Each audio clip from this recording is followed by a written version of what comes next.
Plums, and I'm the organizer for today's event. We're very proud and happy for the San Francisco Tour Guide Guild to bring one of our tour guides into our virtual presentation series.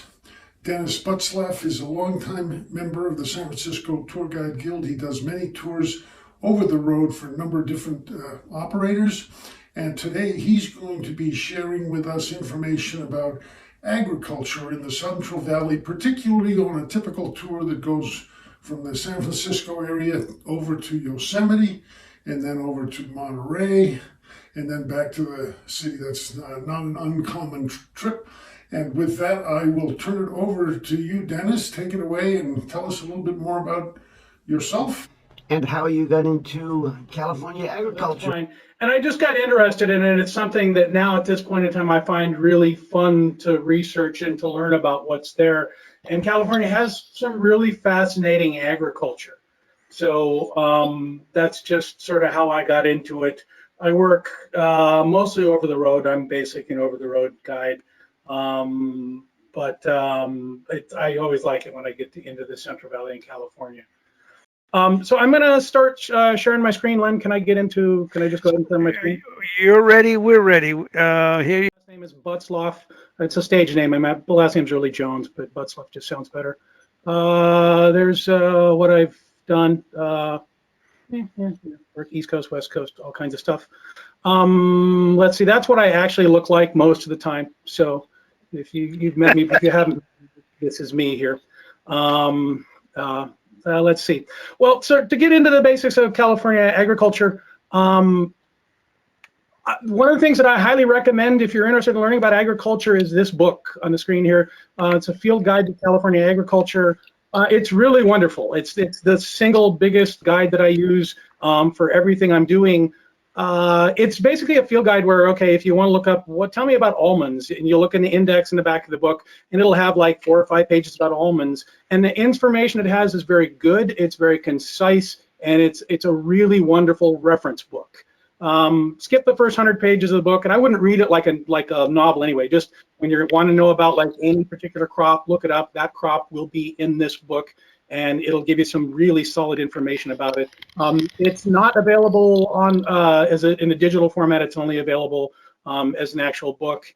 And the 2 guys who wrote it, of course, are not from California. They're from Nevada, but that's the way these things work. To get into the basics of California agriculture here, there are about 77,000 farms in California. Most of them are not that large. The average farm size is about 328 acres. And one of the things I personally use when I'm trying to like understand acreage size, since we're all San Franciscans, is I think of Golden Gate Park. Golden Gate Park is just barely over 1,000 acres. So when you say a farm size is 328 acres, that's 1/3 of Golden Gate Park. So that's the average farm size. So in 77,000, that's a lot of farms, but California, we kind of specialize in the smaller farms. That's really what the state has sort of figured out and done really well with. Also, one of the things that California is really strong at is sort of specialized crops. If you go someplace like Nebraska, you're going to see like corn for days and days of driving through it. You know, so many other states, they have like maybe 5 crops that they're really good at. And in California, we grow between 350 and 400 different crops, which is a huge amount. If you think grapes, that's just one crop. Almonds, that's just one crop. But we really specialize in just doing everything that the rest of the world cannot do well. So, and we've got 75 crops, different crops that we grow where we lead the nation, and several of these crops we actually lead the world. And we have 14 different crops where we produce 99% of that crop. So basically almost all of it, except for somewhere in Arizona, there's one guy that grows 2 acres of whatever, but 99% means we just completely dominate it. One of the interesting things about agriculture in California is that it's about a $50 billion industry. And when you start driving around through the state, you realize that, God, there is agriculture everywhere around. But what's interesting is our economy in California is so strong. The GDP for the whole state of California is $3.1 trillion. 50 billion means that agriculture is just a little less than 2% of our total economic output. So 2% is not a huge amount, but it just shows the strength of California and how tech and the movie industry and so many other things really make us an amazing and strong economy. I'll show you the list here. These are the 75 different crops where California leads the nation, And the ones that are highlighted, if you can see the highlights, those are the ones where we produce 99%. And I'll just read you the ones where we have 99% of. We do 99% of the country's almonds, artichokes, dates, figs, garlic, raisins, kiwi fruit, honeydew melons, olives, clingstone peaches, pistachios, sweet rice, Ladino clover, and walnuts. And for what it's worth, Ladino clover, I didn't know what it was either. Ladino clover is an actual clover. They use it as an animal feed. Think of it like you'd think of alfalfa. And the Ladino clover is a big thing that they feed hogs, but it's basically it's animal feed. So those are the different crops where we lead the nation. I always like to have, with my groups, I always like to have them guess what the #1 crop in California is, or #1 agricultural product. You need to say it that way just to be a little bit more accurate. But I always have them guess what the #1 agricultural product is. And since we're doing this online, I want to do this telepathically. So if any of you guys, if you can just mentally try and telepathically give me your guess of what you think the #1 crop is, I'll sort that out and see what you guys are thinking. So, okay. Okay, a few of you guys are right. That's very good. So first off, there's an unofficial number one crop, but the unofficial #1 is still absolutely #1. I'll call it the zero crop. But experts say, without a question, the largest cash crop in California is marijuana. And they say without question. Even my book, they even like there's no question. The only problem is, since it's been an illegal crop for so many years, they're always estimating, so they don't know exact figures. But even the federal government and their estimates, there's no question it's the largest crop in California. In my ag book, then the stats in that are usually about 10 years old, for what it's worth. They were estimating that marijuana is between 19 and $40 billion every year. So that's a lot of money. And obviously it's just been legalized, but it hasn't really like started to they haven't started taxing it and sort of growing it in legal manners yet, and that will be interesting when that happens. But no question, marijuana, #1 crop in the state. Most of it, as I'm sure most of you guys know, but most of it grows up in Northern California, like what they call it the Emerald Triangle, which is like Humboldt, Mendocino, and Trinity counties there. But I've known people that lived up there, and they say like 1 out of every 3 people up there grows pot for a living. That's just what they do up there. It's a really good climate for growing, and that's what's up there. And it started in the 60s up there. That's when that area really kind of took off. So marijuana, the unofficial #1, but no question that's #1. Okay, so the official #1 crop, or not crop, agricultural product, but official #1 product here, and I'll give you the top 10 right here. Official #1 product is milk and dairy. And sorry if you're from Wisconsin, but milk and dairy, been #1 for a while here, about $7.34 billion in 2019 in milk and dairy. And as you go through the state, I'll show you in a little while some of the ways you can spot the dairy ranch or dairy farms. But milk and dairy is #1. Almonds #2, grapes is #3. Almonds and grapes go back and forth. Last year there were grapes with slightly more money than almonds. This year it's now almonds, but they go back and forth, but pretty close. Cattle and calves is #4. So dairy cows and beef cattle are 2 different categories. Strawberries #5, pistachios 6, and pistachios has really come up a lot lately. 10, 15 years ago, pistachios wasn't even in the top 20, and it's a crop that's been planted very heavily over the past like 10 to 15 years. Lettuce #7, walnuts #8, Flora Cultures #9. Flora culture means flowers, basically. And I used to work at SFO. I worked for Continental Airlines in the cargo department, and we shipped tons of flowers out of the state.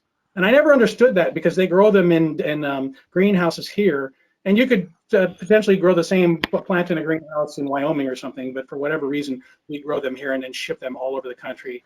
And tomatoes is the #10 crop. So that's the first 10. These numbers are from 2019. The stats for the next 10 are from the year before, so some of these are going to overlap a little bit, but I couldn't get the 2019 top 20. I could only get the top 10. So the crops for 11 through 20 is oranges, broilers, meaning chickens, walnuts, which was also on the top 10, but the years are funny. Walnuts, hay, which is mostly alfalfa, rice, lemons, broccoli, carrots, tangerines, and chicken eggs. So telepathically, if you've got any questions, throw them in here, and we can answer them later. That's just a fence at my house, but I just thought it was a nice fence, so I'm throwing it in there. The first thing I'm going to get to, like the big crops that we would go to when you're headed to Yosemite. So basically the big ones that are most common, or the most common crops in the state that you run into going to Yosemite, you're going to see almonds, pistachios, dairy farms, grapes, and walnuts. Those you're going to see in abundance. So I'll point out how you can try and start identifying some of those here. These right here are almonds that you're looking at. And almonds, again, is usually either number 2 or number 3. Almonds are kind of interesting. Excuse me, I'll show you another. This is also almonds right here. And after a while, to identify them, I find them to be a very pointy tree. And I know that's not very technical at all. But you look at some of the citrus, and the citrus is kind of rounded off, and almonds, they're sort of like go all over the direction here. And amazing thing for almonds is, first off, we dominate the world in almonds without question. They say that for world almonds, about 75% of all the almonds in the world come from California. So you could be hiking in Nepal in the middle of nowhere, and you come into a little shop and they're selling almonds. There's a 75% chance that those almonds came from California. And of the almonds that we grow, 80% of them are going to be exported out of the country. And that's an interesting thing to go over here, just because that in California, one of the interesting things is we have, like last year we had $50 billion was our gross product of agriculture. 40% of that is exported out of the country. So that gets interesting when you get to things like we obviously have water shortages. And, in order to, water these crops, it takes a lot of water, especially almonds. Almonds are very water intensive. And yet we're taking our precious water to water these trees, and then 80% of it is shipped out of the country. And I was a little shocked when I saw the stats that 40% of everything we grow cash-wise is shipped out of the country, but those are stats that come from the government, so they are stats that I trust. And I don't get political on my tours. I'll get maybe a little more political with you guys, just because you can sort of sort through it and figure out what you'd want to tell people. But it is interesting that just the fact that we export them all. So yeah, we take our precious water to water them, and then we export them. I saw one figure that they estimated that almonds use about 10% of all of California's water, which is, that's pretty significant. And I saw another one, and I don't know whether to trust these, but source maybe. Another figure I saw said they figure it takes 1 gallon of water to grow 1 almond. So, but suffice it to say, whether those figures are massaged or not, almonds take an awful lot of water, and we are a state that's always having water issues here. So let's see. Almonds, when we grow them, if you see an almond in person, what's kind of interesting, if you see it on the tree, it's like a walnut. Like if you've ever seen a walnut, there's a fleshy hull on the outside, and if you can peel that away, you get the hull out of there, then there's a shell inside of that. And then when you get the shell out of the way, there's the nut, or the kernel is what they would call it, the nut inside of that, the part that you eat. So hull, shell, and nut. And that's called a drupe, all 3 of those together. That's just the term that guys use. And walnuts have that, almonds have that, and pistachios also have that. And with almonds, with the drupe, it's sort of good. The shell on the outside, the hull on the outside, when they get rid of that, they use that for animal feed. So it's sort of nice. They can use the parts, that you're not eating, but animals will feed that. And then the shells, they can sometimes burn those for fuel. So, they're producing a lot of hulls and a lot of shells. So it's nice that they can use them. One of the interesting things with most trees or most plants in California is that there's a whole bunch of different species of them. Most of us wouldn't know the difference, but there's 30 different species of almond trees planted in California. And so what's interesting when they're planting them also is that a lot of times they'll find a rootstock to plant it on that's the rootstock that will do well in the area. And by do well in the area, I mean roots that if you're going to get disease or something like that, roots that would be resistant to the disease. And interesting thing with almonds, one of the common rootstocks they use, it turns out that almonds are closely related to peaches. They're both stone fruits. And a lot of almonds in California are grafted onto the rootstock of a peach tree. So that's pretty common. And in these graftings, a lot of times if you look at the trees up close, and I see this with grapes, if you ever look at grapes, when they come out of the ground, they'll get about, I don't know, 12 inches out of the ground, and you'll see a little knot right there. And that's the grafting knot, just where you can see where they took a root and they took, you know, the top part of it, and they grafted the two together. So peaches is our common, one of the common things that they'll graft to. Let's see. One of the interesting things is harvesting in almonds. And I'm going to play just a little bit of a video, but when they harvest almonds, they take a machine, they're all machine harvested, they don't have to use hand at all. They take a machine and it shakes the tree to shake the nuts out. Almonds are only harvested once a year in the fall. And you know, that's, but I'm going to show just a brief video so you can see what it's like. The sound is not good at this, so you're not going to hear much of the sound. But I want you to just visually see what it looks like when they're harvesting. And this might take a minute.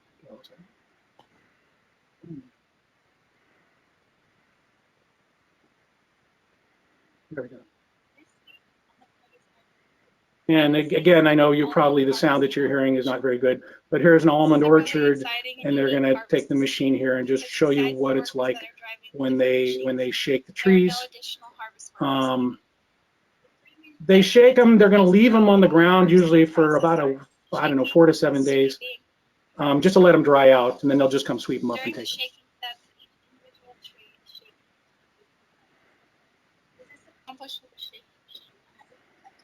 Apparently, too, if you're around these machines when they're shaking, the entire earth shakes for like a long ways away. It really shakes everything. A lot of excitement in the field as it creates. These almonds are left in the field for approximately 4 to 7 days. The actual number of days is determined.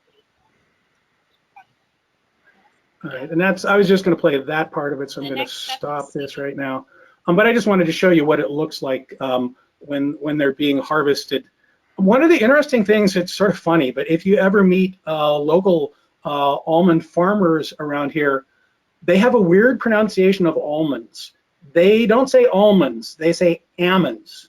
And that's very common. You talk to a grower and they're like, yeah, we grow almonds.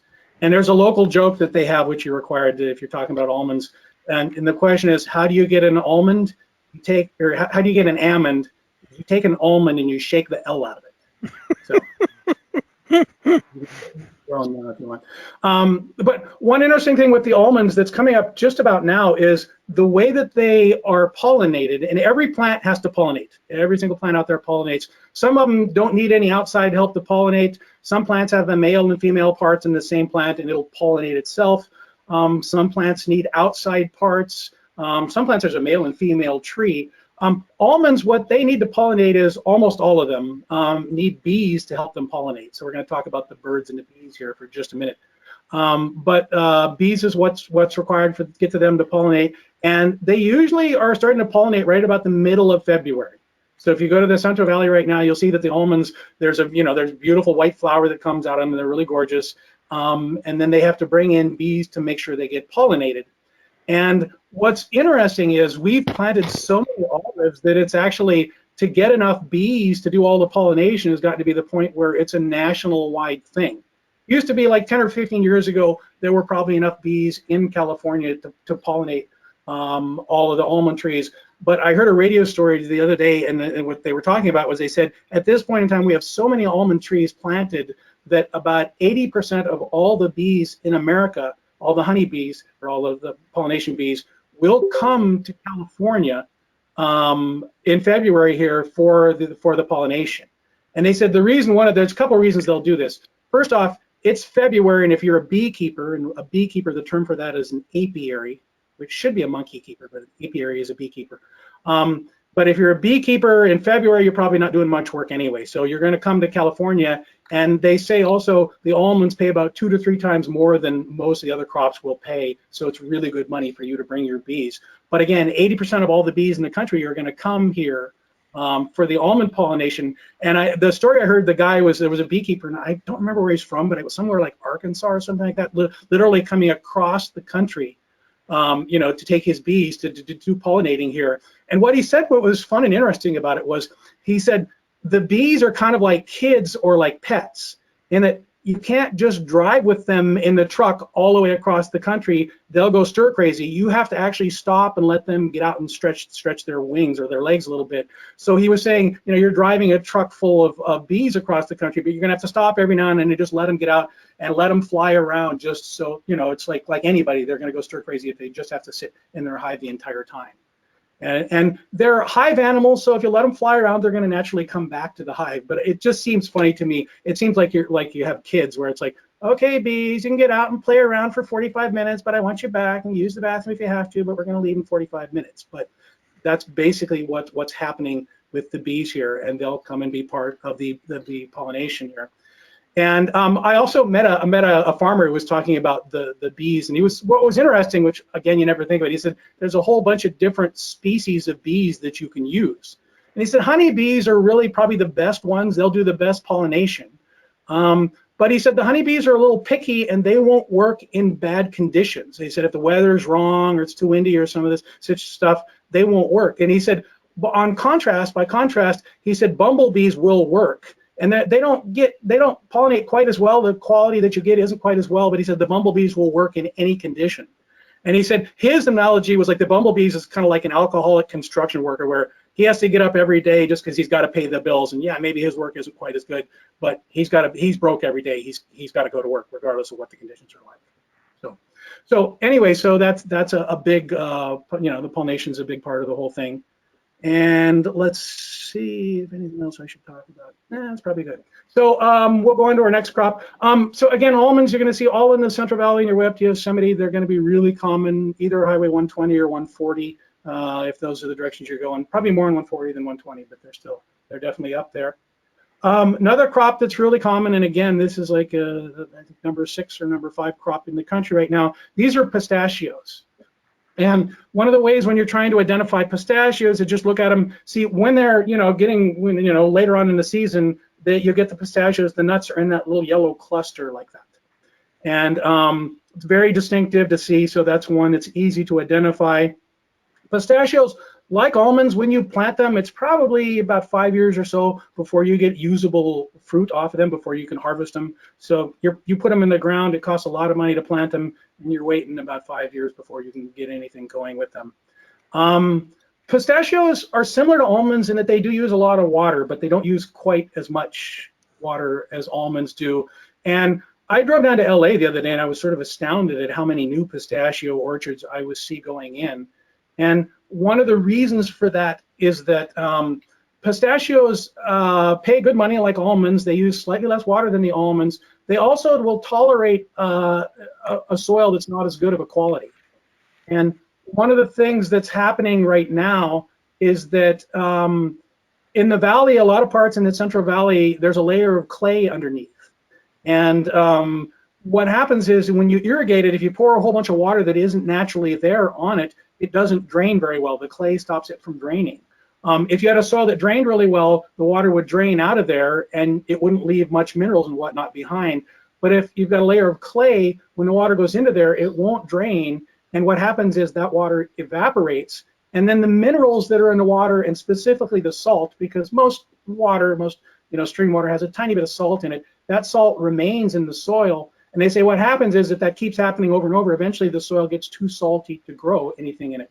And they say pistachios will tolerate a saltier soil than almonds will. So that's one of the reasons we're seeing lots and lots of pistachios being planted right now. Let's see, for pollination, what's interesting in pistachio is there are male and female trees. And so basically, I was in an orchard one time a little while ago, and I noticed that 1 out of every 6 trees had a white stripe painted on the trunk of it. And as I got exploring it, I realized the white stripe was the male tree. And they'll plant one male tree to pollinate a whole bunch of female trees. But all they do is they plant the male tree around the female trees and let the wind blow, and that wind will naturally pollinate the pistachios. And it was 1 in 6 in the orchard I was in. I don't know, I've heard numbers that sometimes it's 1 in 10 or even 1 in a few more trees than that.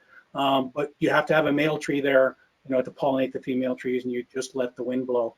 And I did notice that in the orchard I was looking at, the male trees, as I recall, were just slightly smaller than the female trees. They were a different size. I think it was smaller, not bigger.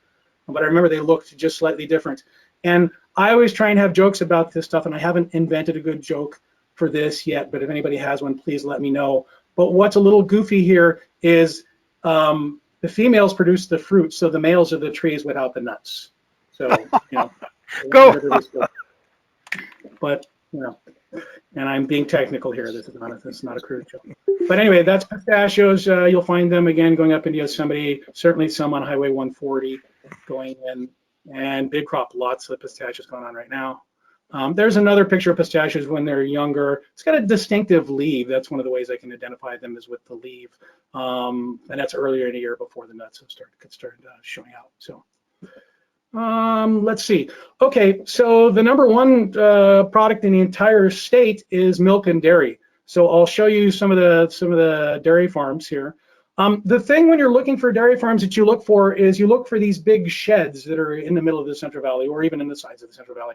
And this is a dairy farm right here. And these sheds, after a while, you can see them for like a half a mile away. You're driving along and say, oh, it's a great big shed like that. They're pretty much always open on the sides, but it's just a roof on the top of it. And they're called loafing sheds. And the reason that they have the sheds, among other things, is they say, you know, the Central Valley, it'll get, you know, in the summer 90 to 110 every day. And they say the heat stresses the cows. And so if the cows can get out into the shade, they're stressed less. And when they're stressed less, they produce more milk. So that's a loafing shed right there. And again, once you learn to spot these, they're all over the Central Valley. There's another loafing shed right there, much more larger and more agricultural, production there. But those things, you know, they're going to be very common. When you see the loafing sheds, one of the things that you will see here is that if you look on the left-hand side of this picture, and this angle doesn't work very well, but you've got these big mounds of something that have tarps over them. And generally what you're going to find underneath those tarps is one of two things, either animal feed underneath the tarps or the other end of animal feed, like what happens after they produce all that feed, basically manure. So you need lots of food and you get lots of manure, and those are going to be put underneath the tarps. Apparently the manure can catch fire, so they have to water it down from time to time. If you let it dry out, it'll actually spontaneously combust. And I don't want to be the firefighter fighting that fire. But again, loafing sheds, these are dairy loafing sheds. You get the same thing since beef cattle is the number 4 product in the whole state. They'll also have loafing sheds for beef cattle, but they tend to be a little more basic. It's just they tend to be a little smaller and less on the beef cattle ones, the ones I've seen anyway.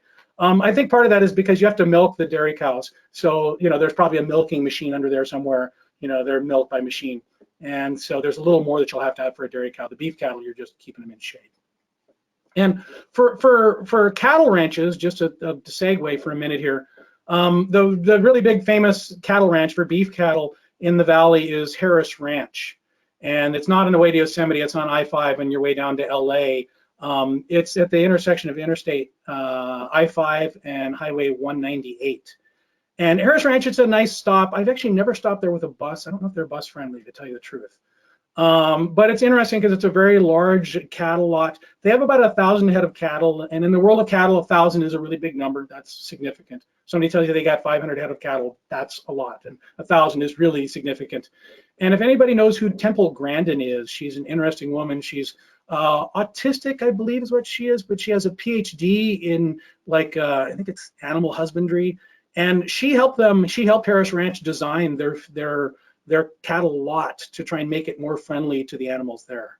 And so, you know, at least you have some people that approve of what they're doing with Harris Ranch. If you're a fan of In-N-Out Burger, a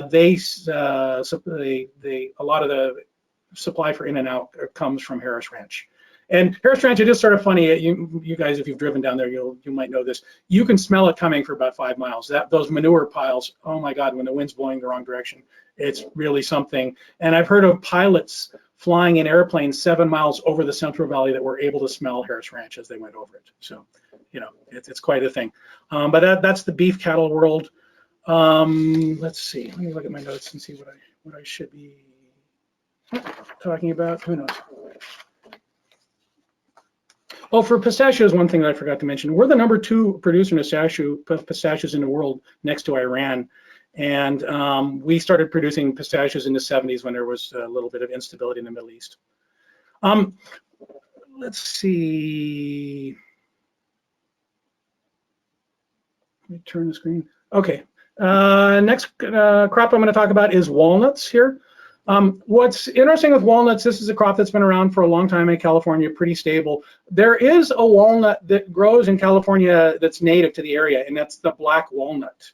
However, generally what they're planting when they plant orchards of walnuts is English walnuts. And walnuts can be fairly large trees. When I see them in orchards, they can get up to be about like 50 feet high or so. They get bigger than a lot of other orchard trees. And they get so big that it'll be kind of dark underneath a walnut orchard just because they're such large trees. The classic signature for walnuts is this right here that we're looking at. If you look at these trees on the bottom of them, do you see how they're black coming out of the ground, and they sit about 12 inches up, they instantly turn from black to white?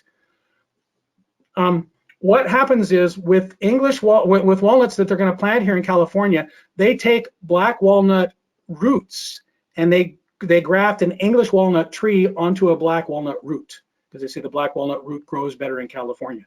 So for identifying walnuts, that's always the classic signature when you see it black coming out of the ground and it gets white just like 12 inches out of the ground, or sometimes higher than that. That's walnut, and that's my easiest way to identify walnut is just look at the base of them, black and white. Boom, there you are. And so it's black roots in an English tree. Somewhere there's a good joke about like a ska band or something there. I don't know, but I'm still working on that joke too. Forgive me. Let's see, there's another picture of walnuts, and again you see black coming out of the ground, white English walnut tree. So that's what you're looking for when you're looking for walnuts. Going into Yosemite, I find Highway 120 definitely has some walnuts on it when you start getting into the foothills, though some of those walnuts were being pulled out, but you can definitely see some walnuts on Highway 120 going into Yosemite. Let's see. Walnuts have both male and female parts on them, so they don't need bees to reproduce. So in some ways, if you're a walnut grower, that makes life a little easier. Two other crops that are kind of interesting that I don't have slides for, but I just want to talk about briefly. When you're that you'll find going into Yosemite, one of them is dried plums. And when I say dried plums, I'll pause for a minute. Anybody have any other names for dried plums? Because it's a little weird. It's a little weird term. But the other term that we used to use was prunes. And apparently the plum growers around the year 2000 decided that the term prune had like negative connotations. Like I remember my grandmother used to drink prune juice to make her regular.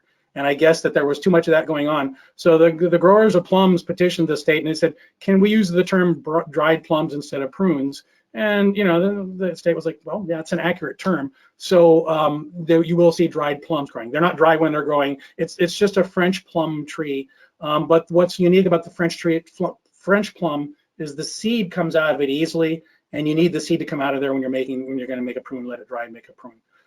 But you'll definitely find some of the French plums growing on the way into Yosemite. I know specifically there's a big grove that's about a half-mile long.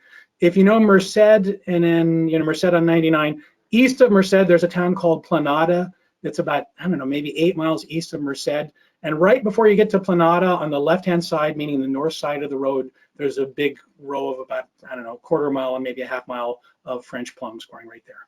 So that's an interesting crop that you don't see a ton of them, but that's one of the interesting ones that's there. Also, one of the great ones, and I again don't have a slide for this, but California figs grow in California, and California grows 99% of all of the figs in the country. And in fact, the town I was just talking about, Planada used to have a fig cannery. It was the only fig cannery in the country. And that cannery was for sale in 2010. I don't know if it was ever sold. But Merced County that you're at right there, they say that and Madera County right below are the two biggest counties for growing figs in the state. And what's interesting about figs is that the fig that you eat is actually an inverted flower. So you're eating an inverted flower. That's the part that that we end up eating. And other, like if you eat an artichoke, you're eating a flower too. But figs are kind of interesting. One of the amazing things about figs is that the way that they reproduce is there's a moth that reproduces with the fig. And the moth will fly into the fig, it flies into the fig. Figs have both male and female flowers on them, a male and female fig. And so the moth needs to come and get pollen from the male and go into the female to fertilize it here. And what's interesting about figs and the moth that fertilize them, it's a very specific species of moth that fertilizes them. The moth has to have the fig to live, and the fig has to have the moth to live.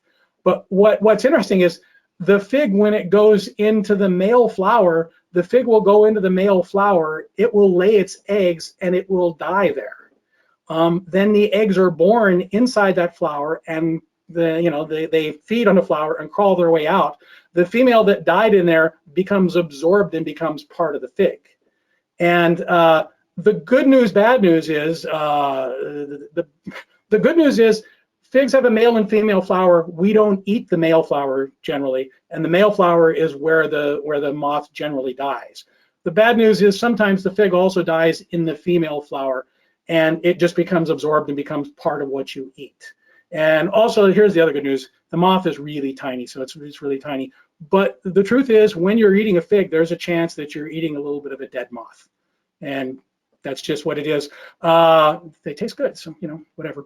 I have heard that actually occasionally you'll find some vegans that will not eat figs because they're aware that the moths will die inside of them. So anyway, that's figs. Oh, Merced, last I saw, and these figures are fairly old, they're 2008, but they said they were growing about 2,000 acres of figs in Merced County. And again, if you think of Golden Gate Park as 1,000 acres, so think of 2 Golden Gate Parks worth of figs growing in Merced. So it's not bad. 2,000 acres is not a bad sum. It's not a huge sum compared to almonds or something like that, of course, but still, that's not bad. Let's see. So next slide I have. If you're on the way to Yosemite, I just wanted to throw in a few good stops for bus stops on the way going in. I will say one thing I found. People love like fruit stands. If you can stop at a fruit stand, they're really nice, because fruit stands tend to be homey. Everyone likes food. It's really interesting because it's about what's growing right in front of them, and we all relate to our stomach. The only problem with stopping at fruit stands I've found is a lot of times, if I'm usually in a motor coach with a larger group, there's only a few of them that have enough restrooms for me if I stop. If you've got a smaller bus, you've got it great because there's lots of really nice fruit stands, and I highly recommend them as a place to stop with a group. Also, I'll just go in order of the stops I'm listing here. Since milk and cheese is the #1, dairy is the #1 product in the entire valley or the entire state. There's a cheese company called Hillmar Cheese Company, has a visitor center. It's in the Hillmar, California, which is off of Highway 99. If you know where Turlock is on Highway 99, it's about 6 miles south of Turlock. Hillmar Cheese is very bus friendly. They have cheese samples, free cheese. You can that's wonderful, free cheese. There's food there. There's good restrooms, and I'm told, I haven't done this myself, but I was told by Ted Bravos that you can get them sometimes, if you call them ahead of time, of course, to put a step-on guide on your bus, and they'll drive you around the grounds of it. Now, Hillmar, it's an industrial size cheese company. So, it's not small and charming, it's big and industrial, but a step-on guide can talk about the process, and that could be a fun thing to do. But it's only 6 miles. They're so off of Highway 99 that you don't lose that much time getting there. It's a nice stop, again, very bus friendly. The only bad thing in Hillmar, I'll confess, there's dairy cows right next to it, and like half the time I'm there, it smells like manure. But go inside there. They have really good air conditioning. So anyway, another one that's down there, both of these probably if you're going in Highway 140, Merced Fruit Barn. Most guides know Merced Fruit Barn. It's a great place, good fruits, nuts, foods, restrooms, animals out back, friendly. The people that run it are really good at handling buses. I've been there when they had 5 buses there at the same time, and we still got out on time. So great stop, Merced Fruit Barn, highly recommended. Probably my favorite stop in all of California for any of these like nut places. Nut places, that could be anywhere. Let's see. If you're going on Highway 120, there's this place is fairly small, but Oakdale Cheese Factory is just west of the city of Oakdale. Smaller company, and they have a few food items, but it's a nice setting. You definitely have to call them ahead of time. They couldn't handle 2 buses at once. I'll guarantee you that. But nice little place. It's a Dutch family that makes it. So, Gouda cheese, classic Gouda cheese in Dutch, but nice little, it's one that, you can use. But again, call ahead of time. On that same road on Highway 120, if you have a smaller bus or if you can stand porta potties, on the corner of Highway 120 at Jack Tone Road, there's a little fruit stand called Nature's Country Corner. It's a nice fruit stand. It's not huge, but it's nice. They usually have 5 or 6 porta potties, so if you can put up with porta potties, it's definitely a nice stop. So I think that's it for my Yosemite section. So let me stop here and see, are there any questions about anything? Does anybody, am I talking too fast? Just say yes. There are a couple of questions, and let's see. I don't know how to find out who can hear me all right, but I'm assuming that you can hear. Dennis, can you hear me okay? I hear you absolutely, yeah, yeah. Okay, so we got about a half a dozen questions. Carolyn Kilmer asked about olives. In terms of the volume of olives produced in California, if we talk about olives, does that include olive oil, or is that pitted Well, olives? when they talk about quantities of these, they talk about them non-processed. So olives, when they're saying olives, that doesn't include olive oil, but then you're making it into olive oil. Just like when they talk about grapes, they only talk about the grapes themselves, but wine is a different category. So any of the processing is secondary, but olives, yeah, they're talking about just the olives themselves, not the oil. Okay, good. Thank you. Susan Smith asked about, are there organic almonds produced out in the valley? I believe that there are. I'm pretty sure that there are. When I talk to farmers generally about organic, they're not against organic at all. But they say that some of them they can only produce a certain quantity of them. They say it's not realistic for them to be able to do like all of their crops organic. So I'm pretty sure that there are some organic, but there are some limitations, and I don't understand all the limitations, but I just know the farmers, they don't have any problem with growing organic. They like it, but they say that they, for whatever reasons, they can't do all of their crops organic. Okay, fine. Sharon Traeger referenced a podcast called 99% Invisible as a good one to reference, and I actually didn't make a note of the context of that. Having to do with bees, I guess. Sharon, if you want to unmute yourself and yeah, I heard what Dennis was saying about the bees. These traveling beekeepers that bring them in to pollinate and move out again. I heard the podcast and it was the same thing. I'm not sure if that was what Dennis heard too. It's about a year, maybe 2 years old. Look, that's probably bees. what I heard.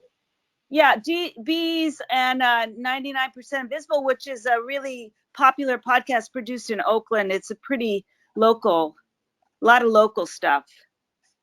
Super. So, yeah.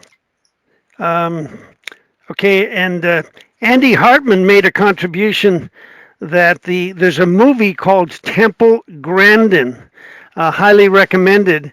And some of you may know that we've been doing these movie nights as part of our guild presentations, and I will look up that and see if we can maybe show that on one of our movie nights.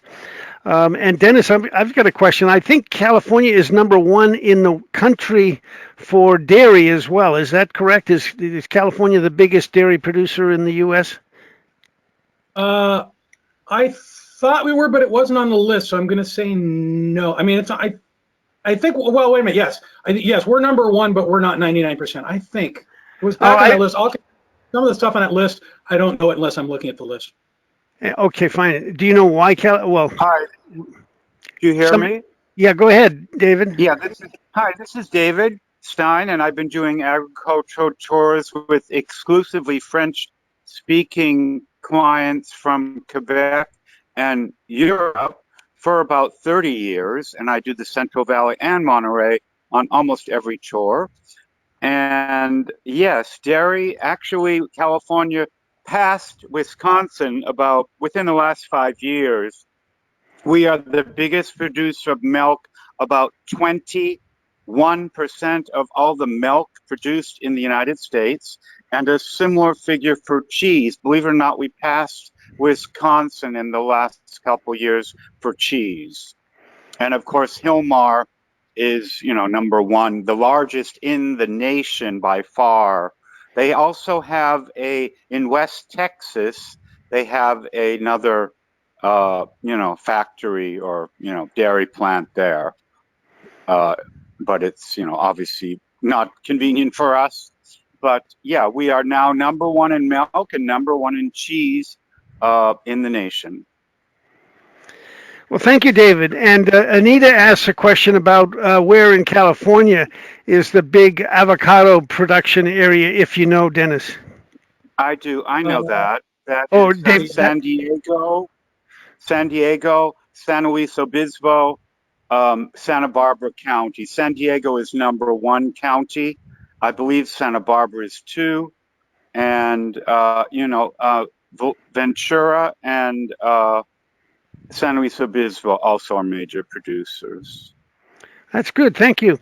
I think we're doing very well so far. Last point I'll make is that Marvin in the chat put in a note about the Merced Fruit Barn offering $10 vouchers if you bring a group in there.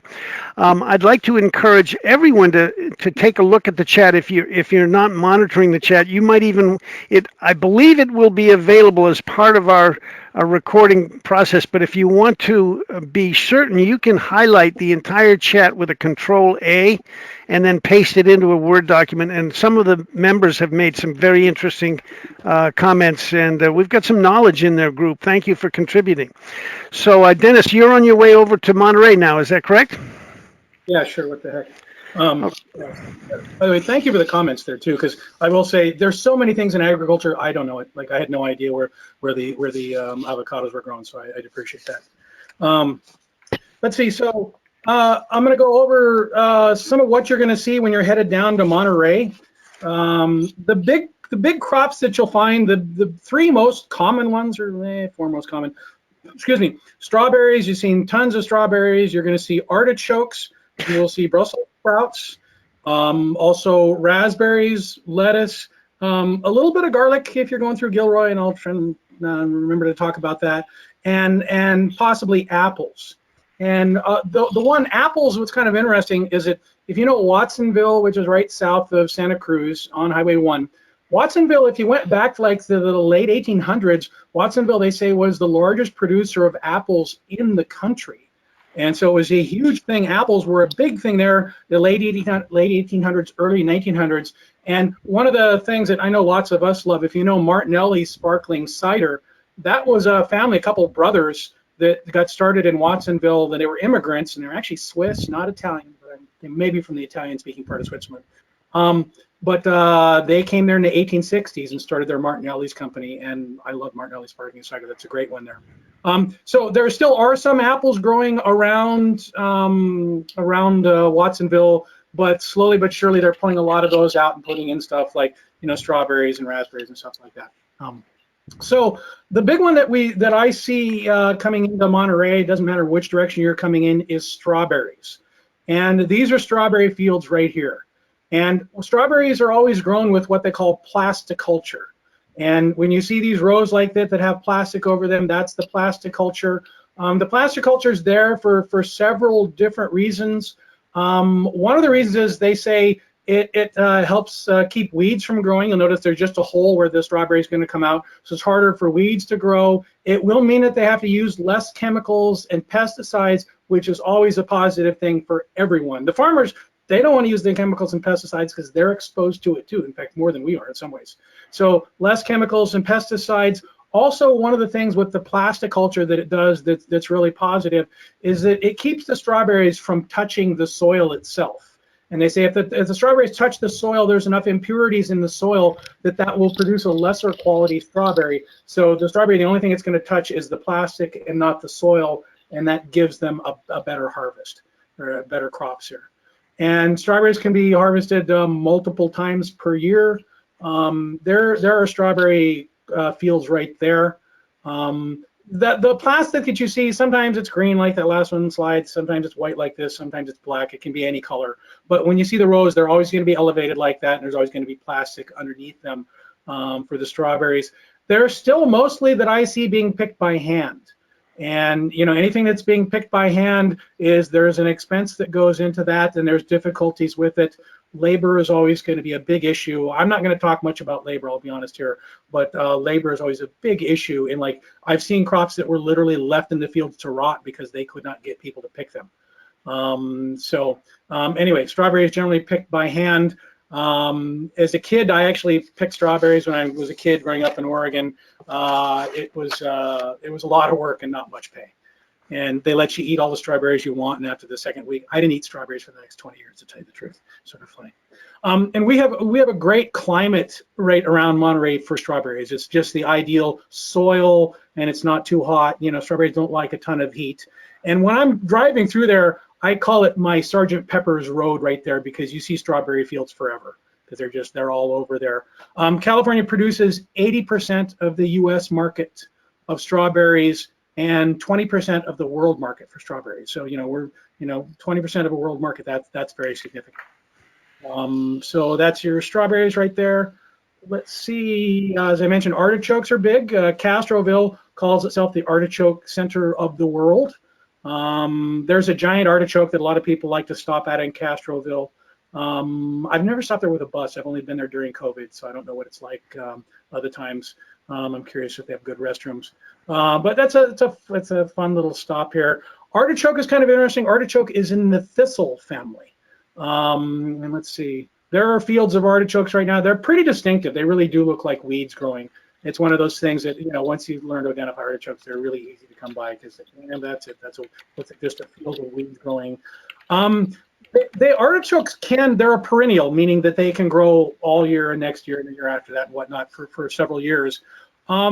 They do say that though they grow all year long, the biggest production is March through May. So in the spring, into maybe early summer is their biggest production. But one plant can be harvested as many as 30 times in a year. And the artichoke that we're eating is just the flower, and they pick it before it flowers. It's the flower bud.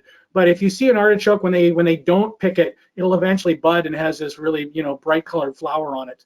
But we want to eat the thing before it flowers. Let's see. Oh, in 2013, artichoke was named the official state vegetable.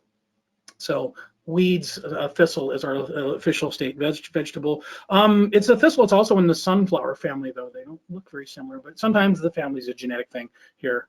Let's see. One of the interesting stories with artichokes that some of you, I'm sure a bunch of you guys know this, you know that, but and I've heard different versions of this story, so take it when I tell you my version of this story. This is just my version. I'm not saying anybody else's version is wrong. This is just the version I've heard and I sort of believe.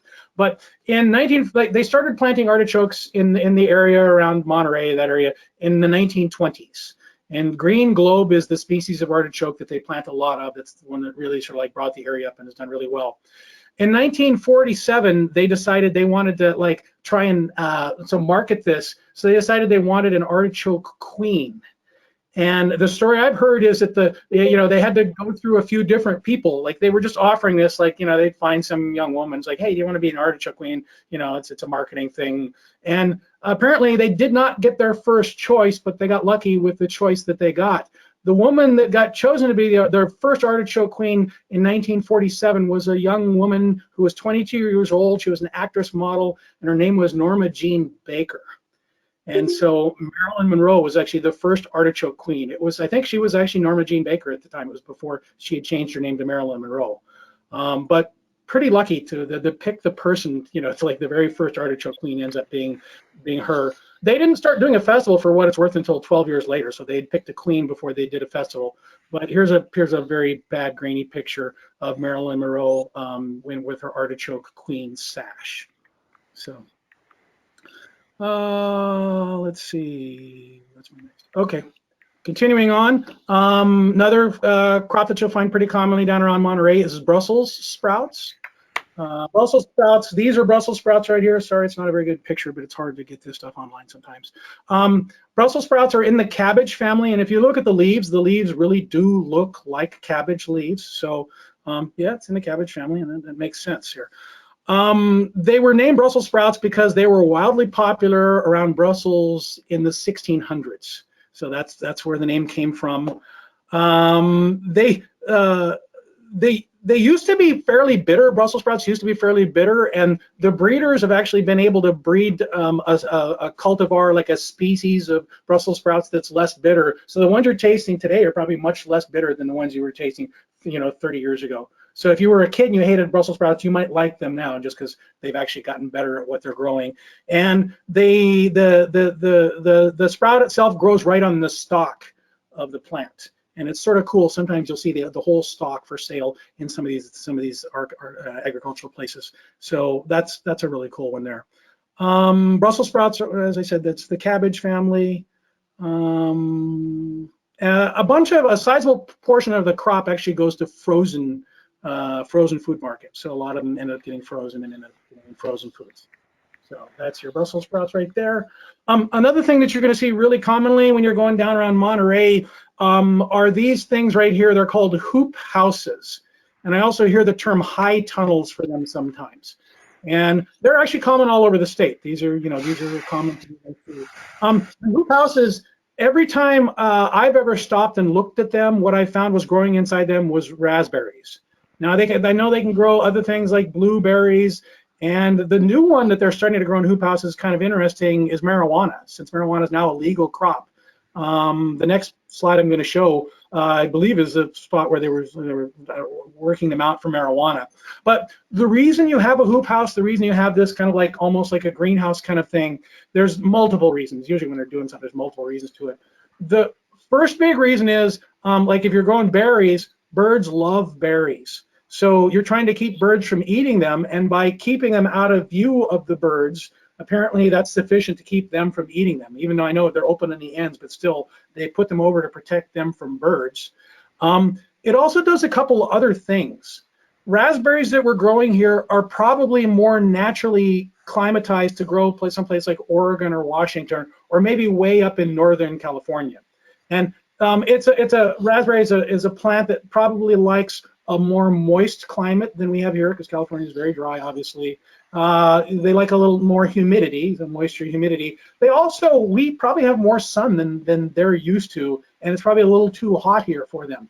So when you have a hoop house here, what it does is it creates the environment of like Northern California or Washington or Oregon, where it cools it down a little bit, it makes a little less sun, it makes it a little more humid, and it makes an environment that's more suitable to like raspberries to grow. Also, for what it's worth, again, if you're growing marijuana in these things, marijuana grows really well up in Northern California. That's the ideal environment for it. Same conditions, more moisture, probably slightly less sun, and not the heat that we get here, because California, Central Valley gets tons of like some really extreme heat, and even Monterey sometimes. Let's see. So you're growing raspberries in these. The interesting thing with raspberries is that they will need to be picked as much as daily. You know, it's a very prolific fruit when it's going, so sometimes they literally have to go through there daily to pick them. So, I mentioned the other slide. So this, I believe, is down near Santa Barbara, was where this picture came from, but I think this one was being set up for marijuana. So, you know, I noticed there's big fences there. That'll leak. That's a curious world to see. Let's see, what else do I have? Oh, one of the ones that you're going to drive by occasionally that's kind of fun to see, and this is the middle crop that we're looking at this picture. There's side crops, and I'm not talking about the side crops, just the one that's in the very middle that's sort of, obviously they all angle to the right here. But when I drive by this, I always like to ask the people, guess what you're looking at. Guess what crop this is. And the most common guess I'm going to get is broccoli, and that is not broccoli, that's kale. And kale looks more like broccoli than broccoli does, frankly. At least in the field it does. But kale, you'll see a little bit of this around Monterey. I see it on Highway 156 if you're headed up towards San Luis Reservoir, between like San Juan Bautista and the Casa de Fruta, the great stop Casa de Fruta. But anyway, that's kale.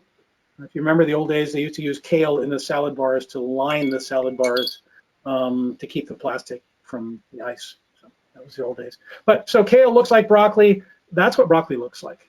So broccoli, the area that's going to be most common, you'll see some of it around Monterey, but if you go up the Salinas Valley, going south on the Salinas Valley, more specifically, if you're headed down towards like King City in that area, lots of broccoli growing around there. There's a town called Greenfield that calls itself the broccoli capital of America. And I usually do my George W. Bush, you know, rest in peace. I use his impersonation. Like, I don't like broccoli. But anyway, that's what broccoli looks like. One interesting thing with broccoli, it's in the mustard family. And it is related to cauliflower. A lot of people are like, cauliflower and broccoli. Isn't cauliflower just like white broccoli? And it's like, yeah, they're pretty closely related. So yes, it's in that family, mustard family. And interesting thing, broccoli seeds can cost over $1,000 a pound.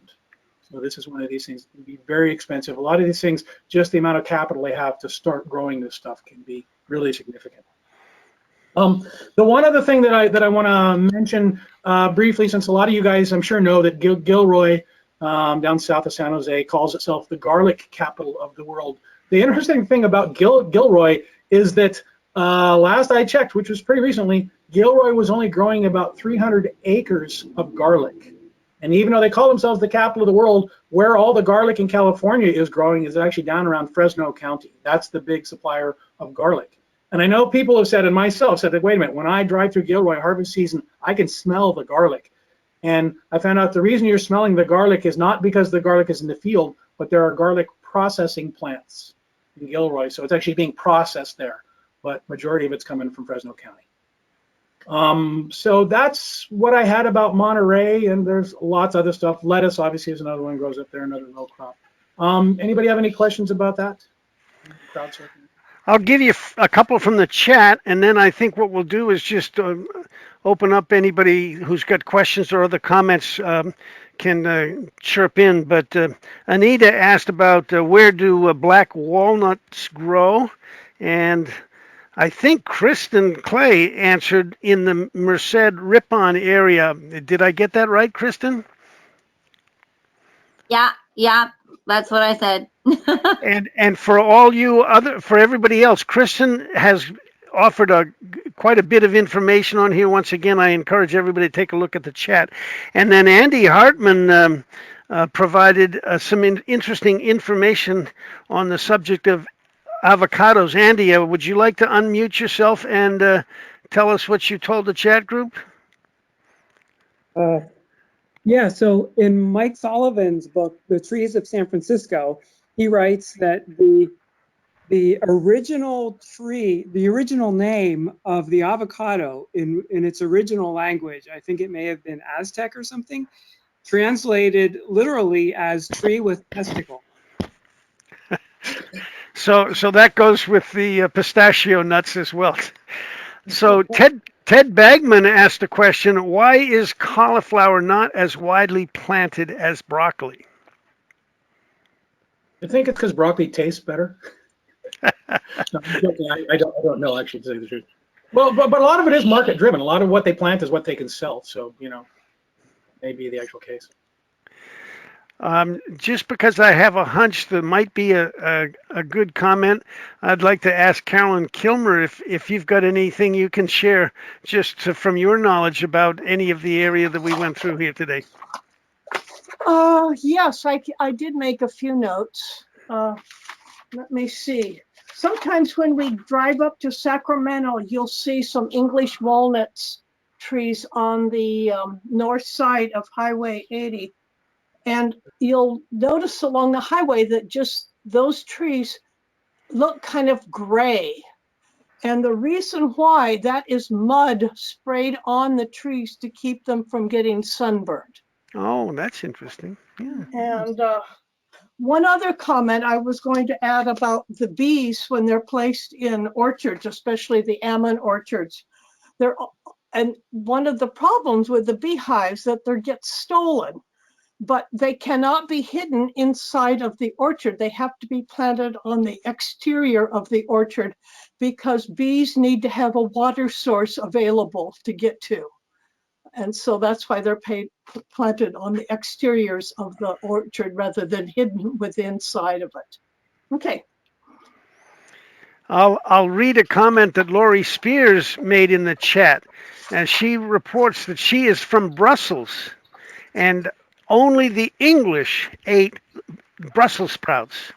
The locals in Brussels hated the product. Thank you, Lori. Feel free to open up your cameras. Anybody? Who else has a question? And I've got a little more stuff to go over too, Glenn, just sort of. Oh, okay, fine. Take it away. Take it away, Dennis. All right. And if this goes too long, just say shut up or leave. But I just want to go over a little bit of other stuff here. Actually, one of them, while I'm thinking of it, there's definitely rice grows up around the Sacramento Delta. And you know, what's interesting is we export rice to Asia, which you'd think it would be the other way around. It depends on what kind of rice. There's a whole bunch of different species of rice, but we export some rice to Asia. Rice takes a ton of water. You have to flood the fields, and they use these laser levelers because, you know, when you're flooding like, you know, a quarter-mile long field, you know, if it's 3 feet deeper on one side than the other, you just wasted 3 feet of water. And so when you're looking for rice, one of the identifiers, it looks kind of like a grass when it's growing. And it's in that family, the same family as like wheat and some of the other stuff that's technically grasses. Rice, when I'm looking for rice, trying to identify it, you always have to look for a moat around the field because there has to be a moat, you know, for the water. So that's one identifier. And the trivia I always like to give my people, and last I heard this was true, though this may be outdated by now, but I always have the people guess who is the largest single consumer, what company is the largest single buyer of rice in California. And everyone always guesses like, oh, Uncle Ben's or a Rice-A-Roni. And the answer is Budweiser. Last I saw, Budweiser buys more rice than anybody else in the state. There's a Budweiser, you know, brewery, on 80 on the way to Sacramento. And a lot of people don't realize Budweiser is made with rice. It's one of the 5 ingredients. They use rice in lagers, and some styles, lagers anyway. So anyway, that's rice and Budweiser just for fun. I want to talk just briefly about water. Just because it's a big deal and I can't ignore water in an ag talk. Generally, they say about 80% of all the water in California goes to agriculture. I've seen other ways that they do these figures. I saw one that said 50% of it goes to environmental causes. Environmental causes or environmental stuff meant it just flows in the river like it normally does, which, you know, though everything's dammed up here. You know, the issue with water in California, all the water is in the north and the east, all the people are in the south, on the coast, in the west. But in order for this, all this agriculture to work, we have had some amazingly large, basically water projects that were built. In the 1930s, they started what was called the Central Valley Project. California in the 1930s, agriculture was the largest part of our economy. That's changed. I said now it's less than 2%, but in the 30s it was the biggest part of the economy. They were worried during the Depression of us collapsing like the Dust Bowl had, and so the state took on a project where during the Depression, which is kind of crazy, but they said, okay, we want to build the largest water conveyance project ever attempted anywhere in the world. This is in the 1930s. And so they started that because they knew that they needed water to, you know, to make all these crops work. They quickly ran into financial problems because of the Depression. The federal government took it over, and the federal government still runs, and it's called the Central Valley Project in the 1930s that they started. Federal government still runs it. Now what happens is they'll pay for a project, and then the locals or the state communities are expected to pay the federal government back, but it might be decades later that they pay them back. So that's the Central Valley Project. That's one of the things really important just for making everything possible. We did another big water project in the 60s called the California State Water Project. You'll see it abbreviated as SWP. A lot of that was to get water down to LA. If you ever seen the California Aqueduct, that's part of the State Water Project. You know, we take water and really move it, you know, hundreds upon hundreds of miles, you know, for LA. But the State Water Project, a lot of it's domestic, but still 30% of the State Water Project goes to agriculture. And generally in agriculture, about 60% of the water comes from these water projects and 40% of it is from groundwater. The big issue that we're running into is there's a big aqueduct underneath the ground in the Central Valley, and that's slowly but surely being depleted, and there are predictions that in the next 50 to 75 years, It's not it an could. aqueduct, it's an Aquifer, thank you. aquifer. Thank you. That's, Sorry. I'm sorry, I didn't know I wasn't on you. I said it. It sounded funny when I said it. Thank you. But then, yeah, there's a big aquifer, and they say it's being depleted. So that's an absolute concern. You see this stuff politicized a lot in the Central Valley. You'll see, okay, people saying, is growing food wasting water? I don't talk about this with my groups much, really. But the thing is, remember, we're exporting 40% of all the stuff we grow, cash-wise. So it's not wasting water, but it is an export crop, which means you're not feeding America, you're feeding industry, and industry is a good thing. But you know, that's something. And again, you see all these signs. Like I like the politicians created the water crisis. What created the water crisis is we're trying to grow crops in areas where we get 6.5 inches of rain or less a year in some of these areas. Bakersfield, 6.5 inches of rain a year. and you're growing all these crops out there. So, you know, it's always going to be a big issue. Let's see. One thing I'll just show you real quick here, because I'm going to shut up in just a second. Here's a fun one a lot of people don't recognize just in the Central Valley. I see a lot of this around Los Banos. That's when the plant is young. There it is when it's older. So cotton, we grow a decent amount of cotton. It's usually Pima cotton that we grow. That takes a lot of water and a lot of chemicals. But, you know, that's one of the ones we grow. They're usually, and there's a bale of cotton there after it's been baled. And they'll let those bales sit out in the fields for like, you know, months and months. They say they wait till the price is good before they remove them and sell them. And they'll rotate crops, and the one that they often rotate cotton with is tomatoes. Those are tomatoes right there in that truck. I'm always amazed that they don't get squashed in a truck that's that deep. But there's tomatoes there. And California, there's more tomatoes there. Those are the tomato fields in back. They're not usually, people, home growers of tomatoes are looking for vines. Usually the California ones are sort of on the ground like these, or sort of like a strawberry field would be. And they had to specifically breed a species of tomato that could get machine picked. And it has a thicker skin and comes off the vine more easily, so they have a machine can pick them up rather than picking them by hand. And again, tomatoes. And one of the amazing things is when it's tomato harvest time, those trucks go around the corners and they drop a whole bunch of tomatoes in the ground. And anywhere where they're growing tomatoes, you see all these tomatoes in the ground. It's just like, yeah, they always stack them up over the top for the tomatoes. And I met a cotton grower / tomato grower, and I asked him, like, what do you make more money on, cotton or tomatoes? And he said, tomatoes. It's time. So, and majority of our tomatoes that we have here go to processing, meaning processed. That means they become like ketchup or tomato paste or tomato juice or something like that. And the last thing I'm going to just mention just briefly here, the Imperial Valley in California, this is a picture where that's at. A lot of us, it's pretty far south for us. It's right on the Mexican border. That's where most of our winter vegetables come from. That's the desert there. The Imperial Desert is the valley. Literally the desert, they get about 2.4 inches of rain a year. Yet what they do is they take the Colorado River, which is right next door, dam it up, and use that for agriculture. And that fills in and makes the Imperial Valley possible. And here's a great quote I'm not going to read, but if you ever get a chance, this is from a book from Kevin Fedarko, wrote a book about the Grand Canyon. But he's talking about how the Imperial Valley, you know, it's great soil. If you could just get water there, it'd be wonderful. And that's that. So let's see. One thing I recommend just for if you're trying to identify plants, there's a lot of plant identification apps on the web these days or on your phone. This is one I use. It's crazy expensive. It's $30 a year, but I really like it. It's about 95% accurate, but I play around with these plant identifier apps. I actually find them really good. Another thing, if you're interested, if you're kind of an agriculture nerd, every year in the city of Tulare, and Tulare is south of Fresno, maybe 45 minutes, an hour south of Fresno on 99, they do an Ag Expo every single year. It's called the World Ag Expo. It's a big thing. It literally is a big thing. They'll have lots of FAM tours at the Tulare Ag Expo. This year it's all online because of COVID, but it is free this year. The FAM tours normally will cost, you know, 30, 40 bucks or whatever. And Tulare is about a 4-hour drive from here. But this year, if you're interested, if you want to geek out and you got nothing to do, you can go to the Ag Expo. It's always just called the World Ag Expo, but it's always, if you Google Tulare Ag Expo, and you can see there's seminars and demonstrations, all this kind of stuff. And a lot of the stuff's pretty high tech, so it's interesting. Let's see, another plug that I'll just throw if you're looking for local tours is a guy named Evan Oakes who does tours around the Monterey area, does agriculture tours. I've never taken one of his tours, but I know Jason Cohen was telling me that he'd taken his tours and he does a good job. So if you're looking to take a tour yourself, you could see about him. And I know Jason said he's had him as a step-on guide for some of his tours.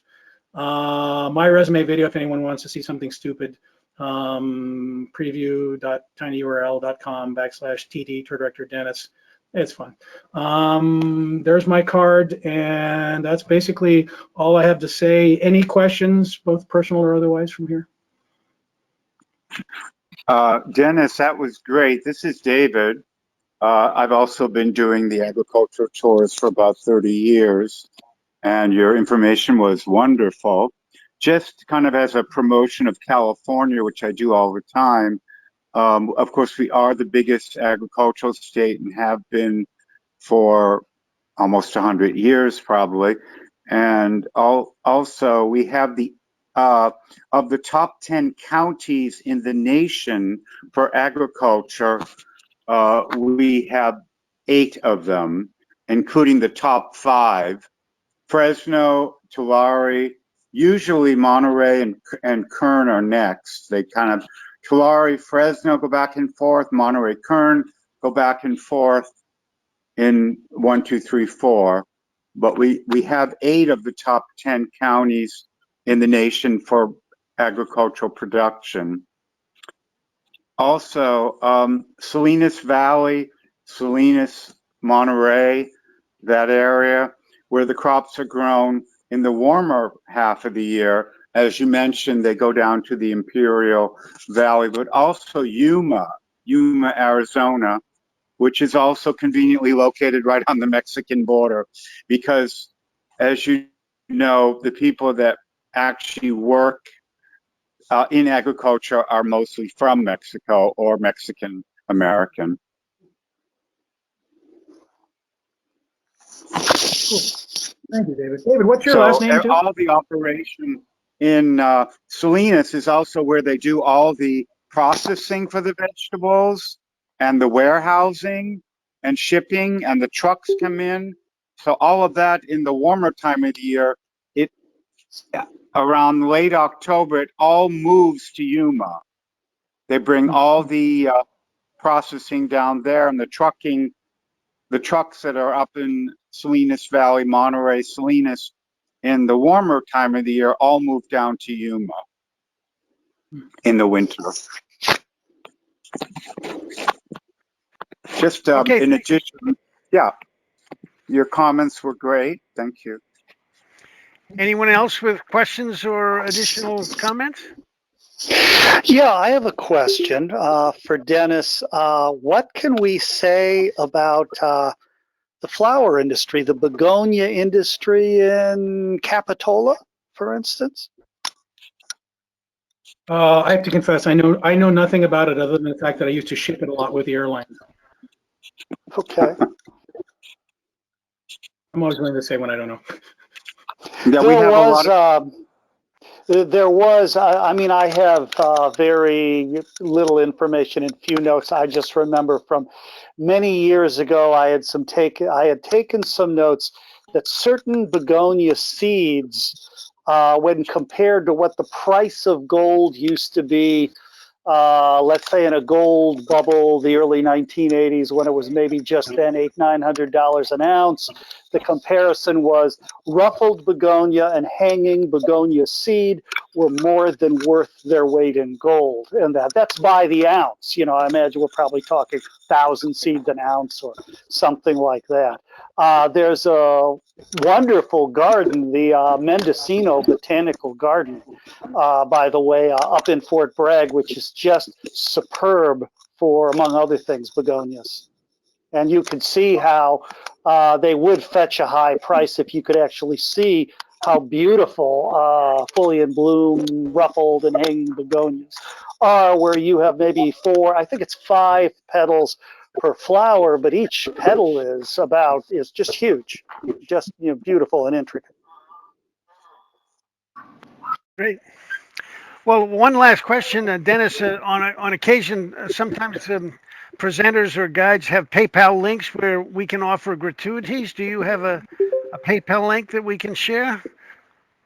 Yeah, it's just my name, Dennis Butzlaff. It's my email at yahoo.com. But I wouldn't worry about it. I mean, honestly. Well, thank you very much for your presentation. Thank all of the attendees. I think this was one of the top presentations. We've had a lot of good ones, but this one certainly is in the heavy on the information. Very good pictures, good dialogue, good contributions in the chat. Thanks to everybody for joining, and stay tuned for the next event, which is coming up. I think it's on the 23rd of February.